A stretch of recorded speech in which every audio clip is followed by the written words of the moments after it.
Kapag may diabetes, ano bang mas okay? Brown rice, wheat bread, o rolled oats? Isa ito sa pinakakaraniwang tanong na natatanggap ko bilang dietitian. At totoo naman, kung ikukumpara sa kanilang refined counterparts, ang brown rice, wheat bread at rolled oats ay maaaring magkaroon ng mas maraming fiber at iba pang nutrients.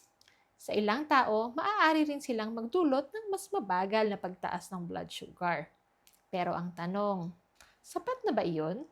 Hindi palagi. Bakit? Dahil lahat sila ay may carbohydrates na nagiging glucose sa ating katawan. At kung ang ugat ng problema ay insulin resistance, hindi ito basta na lang nawawala dahil lang nagpalit tayo ng uri ng carbohydrates. Kaya sa diabetes, hindi lang ang tanong ay, anong uri ng carbohydrates? Mas mahalagang itanong, paano ko matutugunan ang ugat ng problema? Kaya tandaan, ang mga makakaing ito ay hindi magic solution sa diabetes.